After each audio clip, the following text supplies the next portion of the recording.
Alright guys, so today I'm going to teach you how to build MP5 with zero recoil possible. Let's start building it. Okay, so here first I'm going to start with the stock. And now see the numbers, how they go up.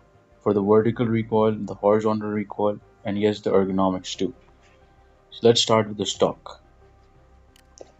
I choose the MP5 tactical stock. So from fixed, we're going to change to MP5 tactical and see how the vertical recoil and horizontal recoil change. Vertical recoil is 70 over here and the horizontal one is 50. When I choose the tactical one, it goes up to 75 and 58. That's a big drastic change of 7 to 12 ratio. Now we're going to move towards the hand guards. Now for the hand guard, you're going to choose the MP5A, which is for like 4000 coins. But yes, it's gonna add more to the advantage of the vertical recoil and the horizontal one. See, so the numbers were 75 and 58 with the standard one. But when we choose MP5A, the numbers went up to 78 and 61. So that's total change of 5 to 6 ratio. Now, adding more to that advantage, we're gonna choose a front grip that's gonna maximize the numbers. For that, I'm gonna choose the triangular grip. Now, if you want a good vertical recoil, that means the focus is more on the vertical one, so then you choose the triangular one. But if you want the horizontal recoil to balance up, then you choose uh, the tilt one. That is a tilt front grip, and that's gonna add more to the ergonomics too. But the ergonomics ratio is like changing from 72 to 71, so that's not much of a big difference. But the difference comes in the vertical and horizontal one, mostly towards the horizontal side. But for me, what I'll say is let's go with the triangular one. So I add the triangular grip over here.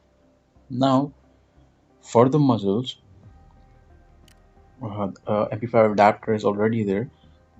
Now I need a good suppressor because I always use a suppressor with my gun. You can add anything else. Like for example, to increase the vertical recoil, you can see the number went from like 84 to 87 and 76 for the horizontal recoil. Now if I choose the MP5 lightweight, so that's like 88 and 76, so it has increased the numbers. But if you choose a suppressor, you can see there's not much of a big difference. It stays 87 to 75. So yeah, with suppressor you get the suppressed noise, which means your location won't be exposed so easily. So that's why I use a suppressor. So here we're done. It has a high suppressor noise. Now we need to move towards the scope. For adding the scope, you need to attach the base first. So I choose the MP5, this base, okay, and then the scope. We choose the 2x scope. Now mostly MP5 is like a close range submachine gun, and it is very useful in maps like farm and anywhere if you want a close range fight. So for that, people usually go with the 1x scope, this one, or the red dot sight, which is here. Red dot sight is mostly used, but 2x is like something you can get like a close range and a mid range kill. So that is the big difference over there. So that's why we're gonna go with the 2x scope. And 2x scope is a bit costly. So yeah, you can see your budget and then you can go about it. So the total cost of making this whole gun is like 57,000. You can see the core part, which is the handguard and the stock, which are for like 7 to 6. But mostly adding to the cost is the scope, 2x scope, which is very costly, but you can go with the red dot sight too. I'm going with 2x scope. Let's assemble it. And here we are done with the MP5. Okay, now this is a build which is gonna give you the best recoil control ever.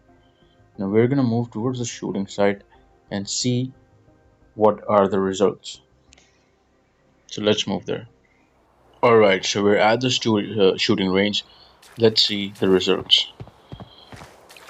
Okay, I may aim over here. You can see scope is like fixed. Did you see the recoil control? The scope is fixed. So if you shoot anyone, he's gonna die instantly. At far distance, it is the same. Not much of a big difference though. Now let's aim towards these dummies.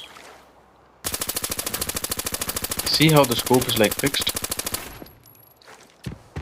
It's not moving a bit. Well, right now I'm also using gyro and my finger control, so that's why you need to get better in that too. Now if you're not using gyro, if you're using your fingers, you need to be good with pulling the screen down. Otherwise you're gonna have a big difference. Look, the build of the gun matters the most, but your use of the gyro and the screen control matters a lot more too. So the gun is like 40%. The 60% is your gyro and your finger movement. So you need to keep that in mind. Now I'm gonna aim again and see. It is fixed, man.